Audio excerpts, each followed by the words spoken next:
Should be good. Ugh, gotta get comfy. So, Ultrakill. It's a game that I'm sure you are very well familiarized with. Well, in this video, I'll be discussing my experience and my thoughts about the game. So, hopefully you enjoy it. Where should I start? To be honest, it's very hard at the moment to figure out something to say, because there's still a lot of things that are jumbled in my head from the whole experience, because it was just so amazing. But I'll try my best to find some coherent words so that you can actually understand something. But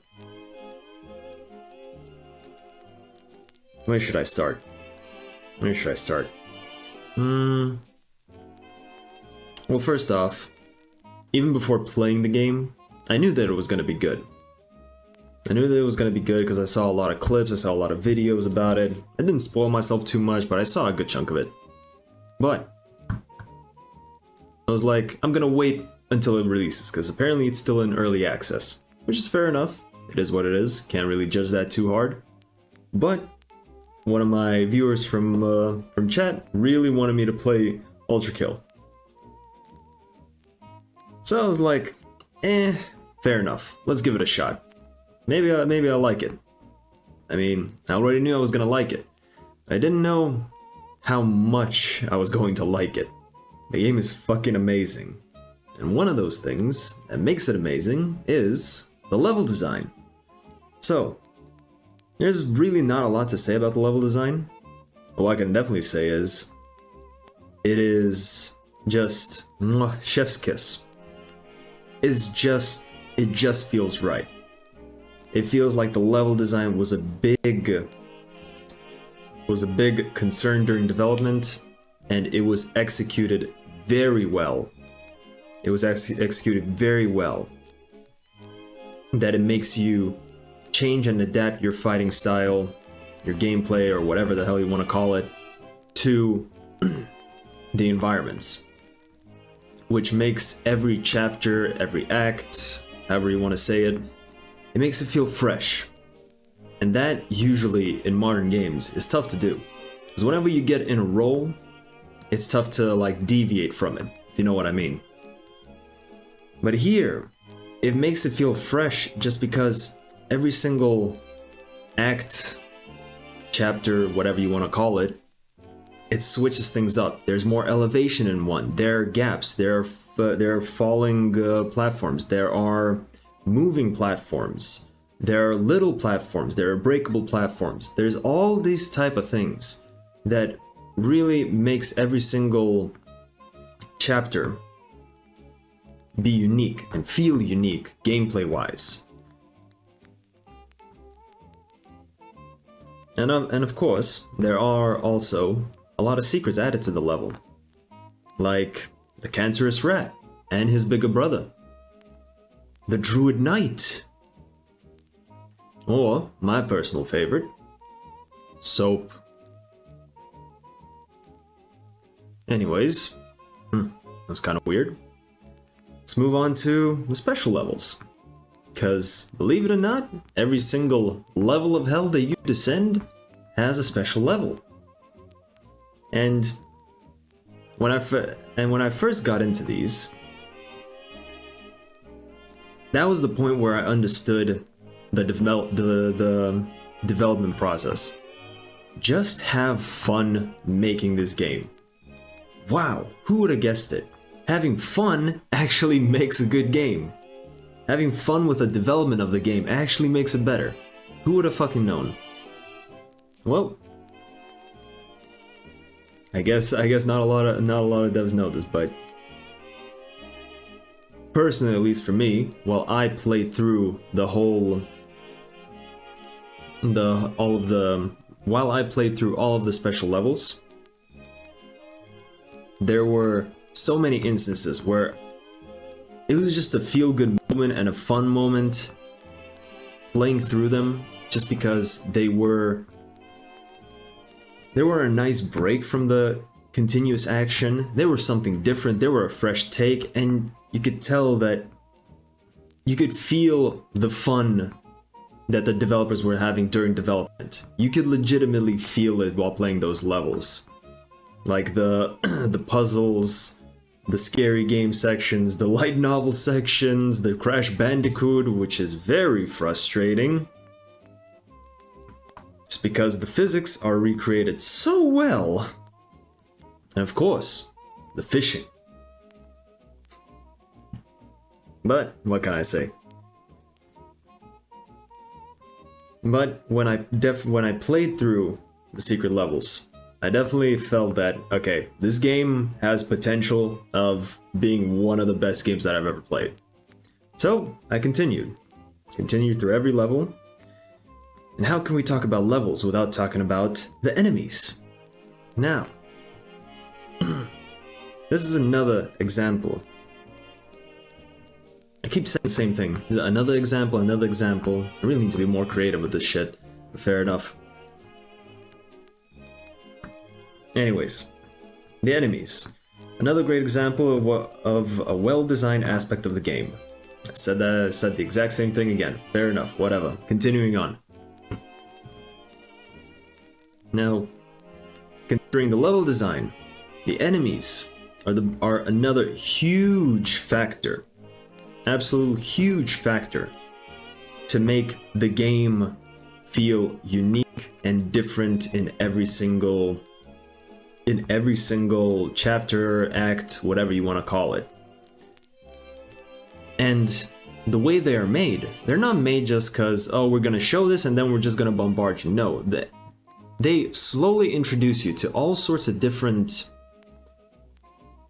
enemies throughout the whole game. Even going to the later on chapters, there's always new things to find.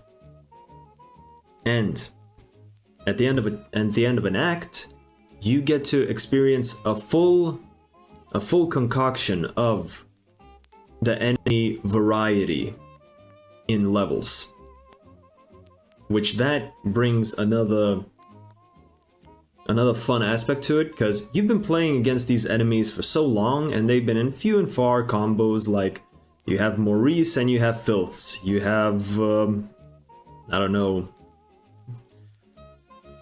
you have the what you call it, god, I forgot the enemies. You have the fucking stalkers, those fucking assholes. Anyways, whatever, but you get my point. You get a lot of combinations of enemies in different sections. And usually at the end of the act, that is when the developers play with those aspects, where they throw all the most random combinations. And I bet they're not random. They're very, very rightly curated to give the right experience that they want to portray, which is fucking amazing. But with that, every single combination of those rooms and levels, they feel like an entirely different challenge, which is fucking fantastic. Fucking fantastic. I can't say anything better about the enemies. But you might be thinking, well, you talked about the levels, you talked about the enemies. Aren't you missing something? An integral part of the game. The way the player interacts with the game. What can it be? What can it be? I'm talking about the fucking guns. So yes, the guns. Sure, everyone, even who hasn't played Ultrakill, they probably know of a little, the fan favorite weapon. The little coin from the revolver. And that, at the very start when you start the game, you usually just have a revolver and you unlock a shotgun. But you earn enough credits and you get to unlock the marksman. And oh boy, that is when just everything opens up and you get fully unleashed into the world with all of these amazing mechanics. Now, I don't have enough time to go through all of the guns and all the mechanics, because to be honest, we'll be here for hours, and how they interact with each other, we'll be here for hours. Which, I don't expect you guys to actually sit through hours of this shit. But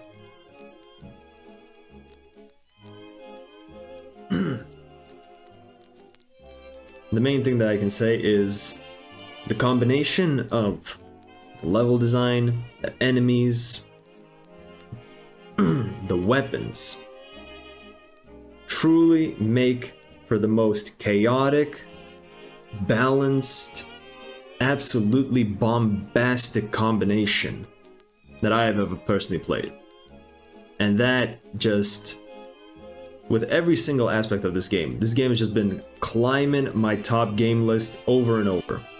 And Jesus Christ, even now, whenever I just listen to the Ultrakill soundtrack, I just completely immerse myself in the soundtrack and I just listen to it non-stop, and I could see myself playing the game again.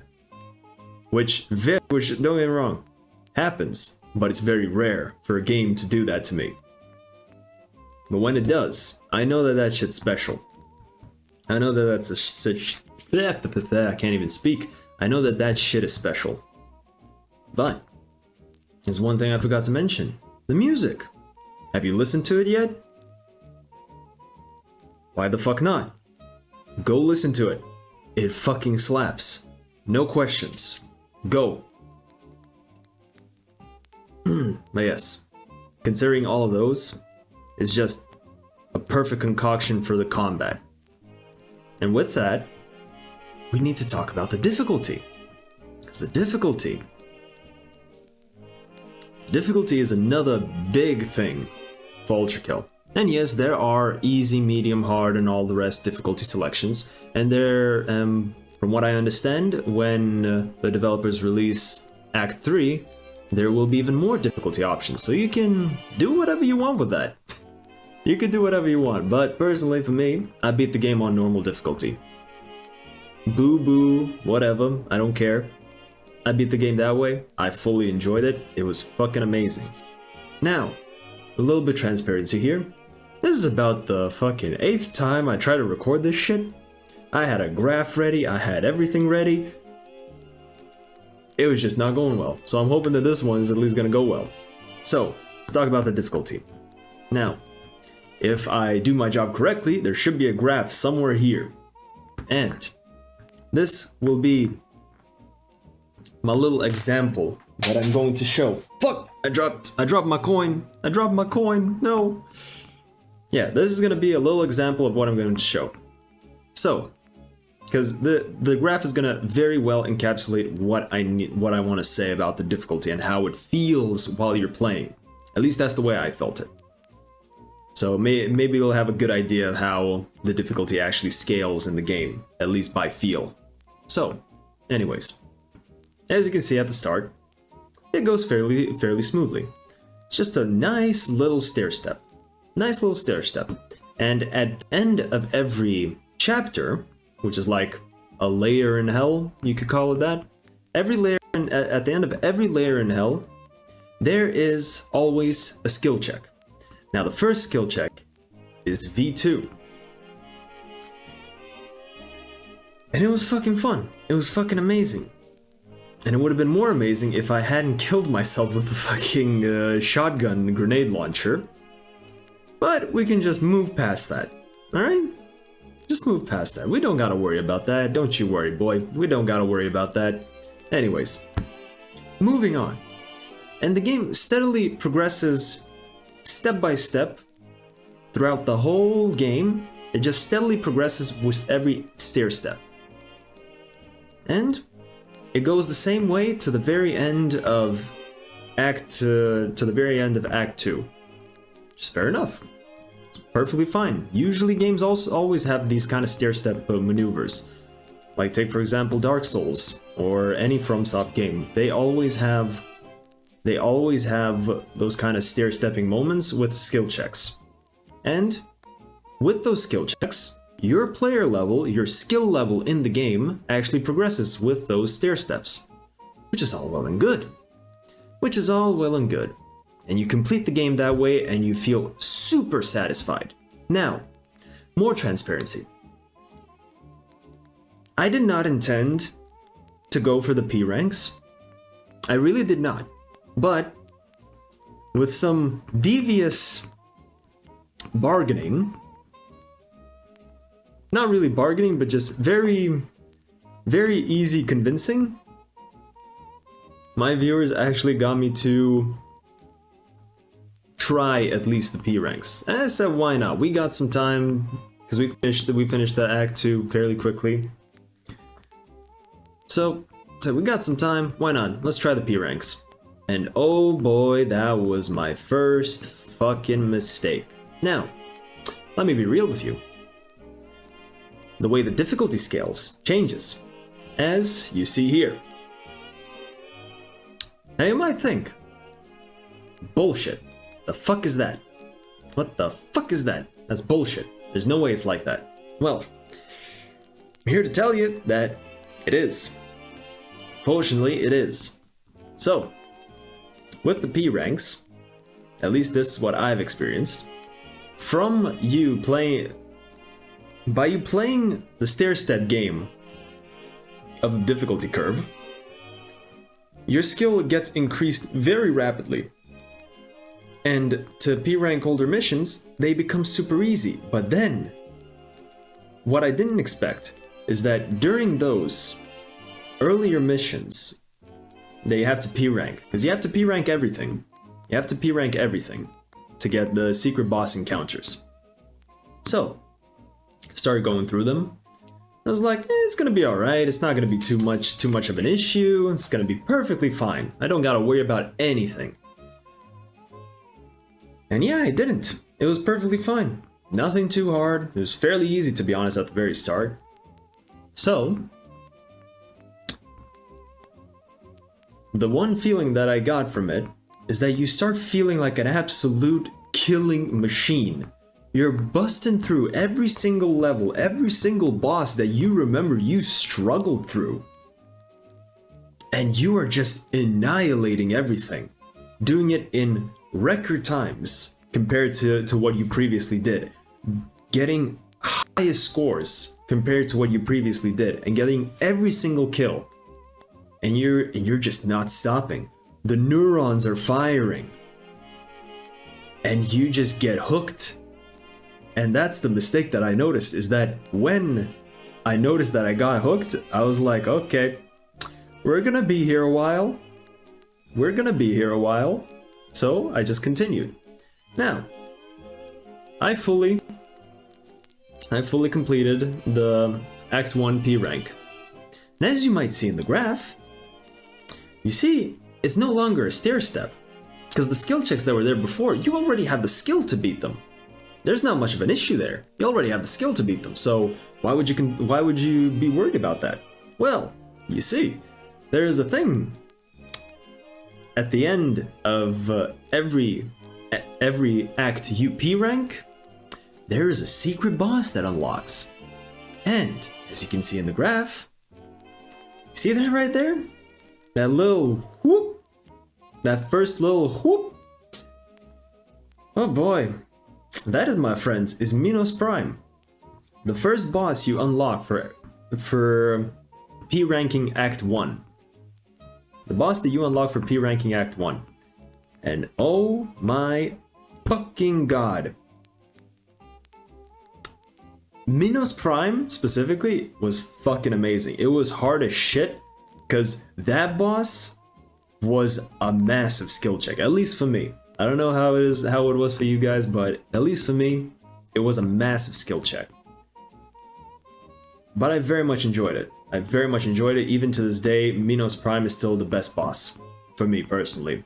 What I didn't appreciate, however, was the fucking flesh prison.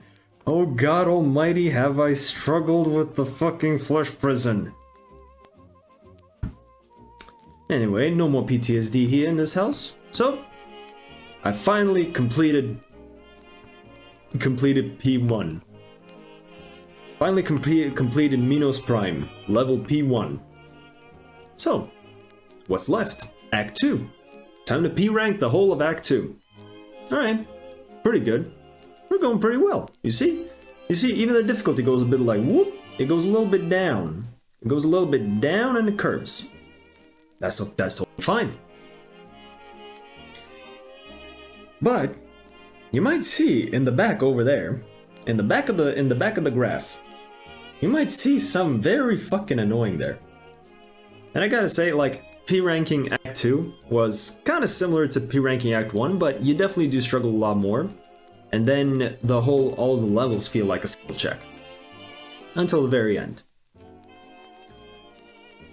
But it was a very enjoyable experience. I did struggle a lot, and the one tip I can give is that if you feel like you're stuck, switch how you approach the enemies, or the bosses, or wherever you're stuck.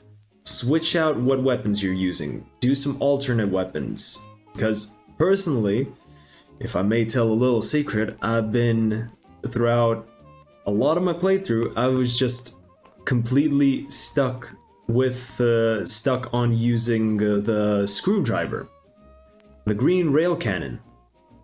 And that gives you a lot of health, but it doesn't give you points, and it kind of sucks later on in game. So I had to get good, and I had to learn. I had to learn to play with other weapons. And once I did that, it was as easy as pie. Everything went right, everything clicked, everything was as amazing as it was. I wasn't struggling that much. It was still a challenge, but I wasn't struggling that much. And it was super fun. You literally feel like you're playing Wired on cocaine. On the finest cocaina that you ever had. You literally feel like you're wired on that playing Ultrakill. It's amazing. So that's my only piece of advice. Don't stick to one safety weapon. Get out of your comfort zone and you will see improvement. You will see instant improvement if you just stick through it. So anyways, I P-ranked Act 2. And you see that? You see that over there? That's the second boss that you unlock from P-ranking all missions, which is Sisyphus Prime. Now, he was cool. Like, his whole mission, getting up to him, fucking fantastic. Best fucking gameplay I've ever had, except for the fucking Stalker. Yes, anyways. The Stalker. Fucking Stalker. Still fucking stuck on that fucking Stalker. The Stalker fucking sucks. I hate that enemy so much. I hate that enemy so much, goddammit. Anyways. Continuing on.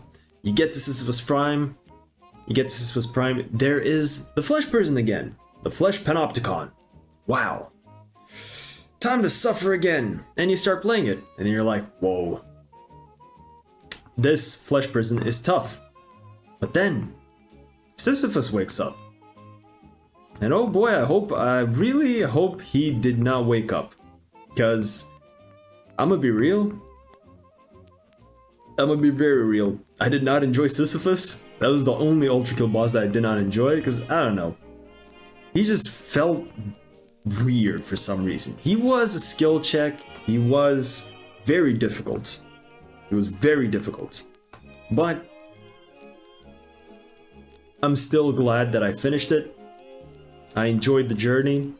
Everything was alright. But just while playing against Sisyphus, it was a little frustrating. Just because it felt like nothing I did was actually working.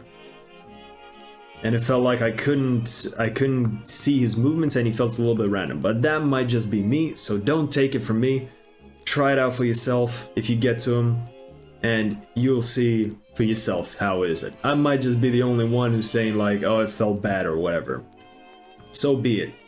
I'll stand by my thing, because that is what it is. Everyone's allowed to have an opinion in this house. So, anyways.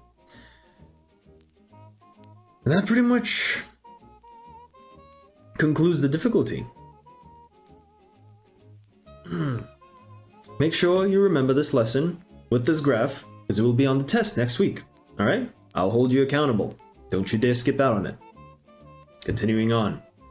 To conclude everything. I must admit that I didn't expect this level of quality, polish, care, and attention from an indie game, but holy shit. It surpassed all of my expectations. The full experience really is worth the money. Like, I'm gonna be real. I'm gonna be real. I did pirate the game at the start, but once I noticed that the game was truly amazing, I instantly bought it, no regrets whatsoever, and I can't wait to play more of it whenever Act 3 shows up. So it's definitely worth the 21 euros, because from the experience that you get, from the whole package that you receive when you buy Ultrakill, it's fucking priceless. Fucking priceless. Ultrakill is definitely in one of my... Ultrakill has definitely reached top 5 my games of all time. That is a fact, and it's gonna stay there. It has earned that place. It's not biased, it has earned that place. Because it's pretty tough to break into top 5, but Ultrakill has earned my top 5. Which I'm fully happy with, keeping for a good while. And another thing that I would like to say is, thank you to the developers. It's been a really long time since I've played a game that wasn't old as fuck, where I felt the enjoyment of the developers making that game. I felt the enjoyment that they had while making it. I felt joy from achieving difficult challenges. I felt joy in all the encounters, all the experience, everything. It was just a really well designed, well balanced, full package that you could always come back to and enjoy it for yourself. And I think that about covers it. With that all being said, I hope you have a good morning, good evening, good afternoon, and I will see you in the next one. Oh, and don't forget, humanity is dead, blood is fuel, and hell is full.